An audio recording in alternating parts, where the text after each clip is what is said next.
you just watched is the infamous chase level. It's at this point in the story where Zack's mood pulls a full 180 and shifts into panic, shock, and confusion. It's also the moment where we meet Red, the demonic-looking spider creature aimed to instill a specific type of fear into the protagonist and the reader.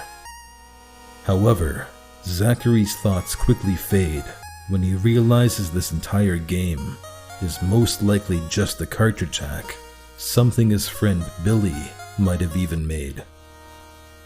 But even if it wasn't Billy, Zack knew there couldn't be anything supernatural about a video game, even with a character as terrifying as Red, who I will come back to later on in the story, by the way. But in order to save time on the rest of the synopsis, I'm going to delve into 3 significant plot points from this moment on, those being the Red chases, the upcoming quiz levels, and Zack's painful history.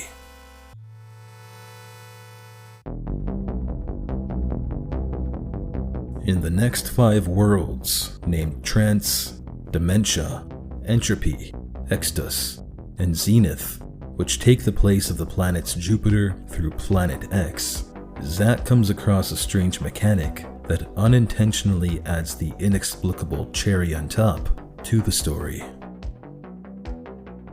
Meet Face, who is just that, an unequivocal face who resides within the quiz levels. In these levels, marked with a question mark on the world map, Zack finds 2 boxes with yes and no marked inside them, and Face perched in between. On each planet from this point on, Face asks Zack a series of 12 questions, some of them as simple as, is the sun hot, or is water wet? But sometimes, they are a little too personal, such as, do you like hurting people? Or, have you been stolen by a family member? Whilst yes, the premise is disturbing, Face is never actually hostile, and there are no right or wrong answers according to our narrator. Only 23 reactions Face will showcase upon Zack selecting yes or no.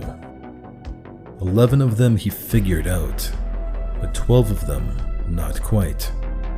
Nonetheless, this was always a recurring event on each of the levels, something that felt like a breather for Zachary. Zack sometimes even received new characters to play as from Face, up until the ending, that is, which I will come back to later. Next comes Red. Unfortunately, its chase levels are also recurring, but with a twist in each iteration.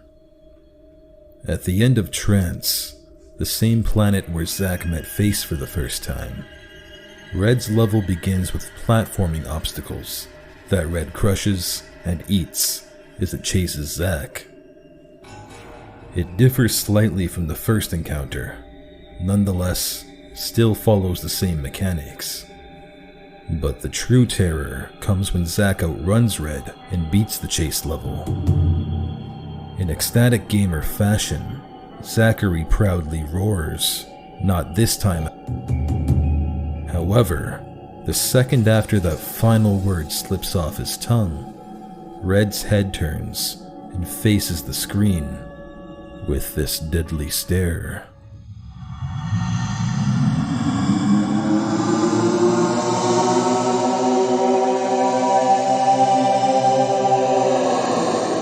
After this unexpected timing, Zack's blood runs cold, and panic takes control of his body.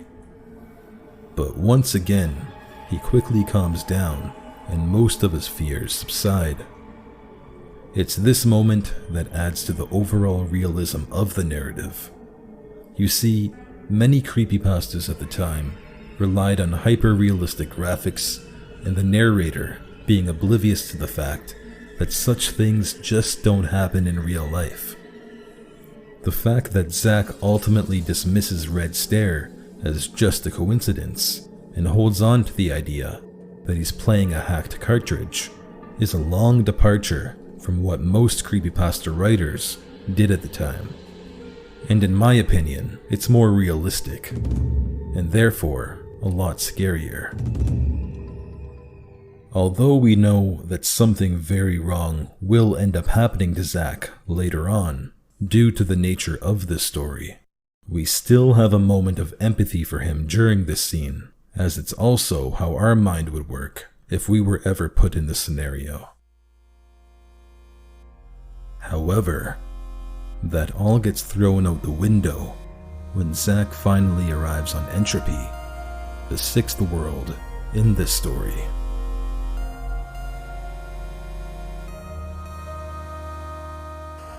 After navigating through a series of harrowing levels, Zack finds himself in a more tranquil, yet unnerving one. Completely void of monsters, with nothing but a large pale moon and an empty grass plain, Zack feels something familiar about this place. After a bit of navigating, he comes across a body of water.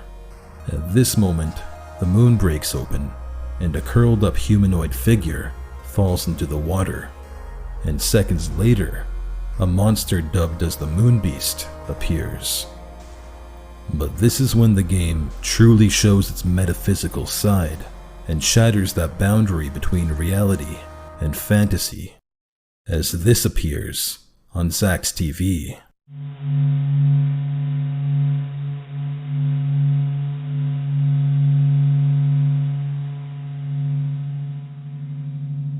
And that now leads us into the third segment from the latter half of this creepypasta, Zachary's painful history.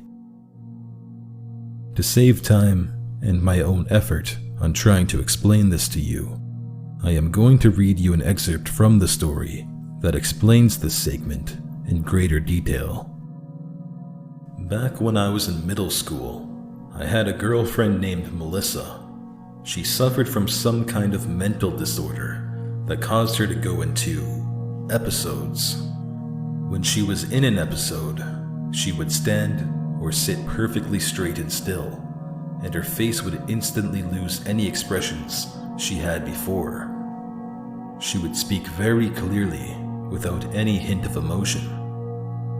When it was over, she would start trembling and sometimes bury her face in her hands and remain silent for several minutes. I can't really convey the feeling it gave me in words, and I won't try. You had to see this in person to understand. But despite this, she was a very kind person, and I cared about her dearly. We liked to hang out in a field at night and look at the stars. But one night, she didn't say anything to me at all. She just stared directly at the moon, trembling. I tried to talk to her, but she suddenly sprung up and ran right into traffic. I tried to stop her, but I was too late. She got hit by a truck and was killed that night. I looked her right in the eyes when the wheels went over her neck. That sight has always haunted me.